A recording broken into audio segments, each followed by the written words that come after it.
"We have not changed our conclusions."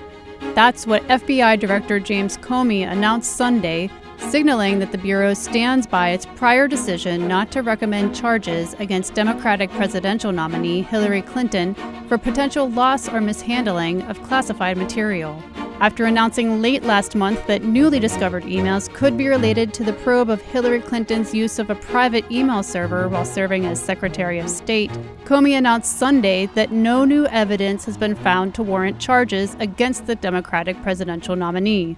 The additional emails were discovered on a laptop belonging to Anthony Weiner, the husband of Clinton aide Huma Abedin. The October 28th announcement that the FBI would look into the newly discovered emails jolted the presidential race.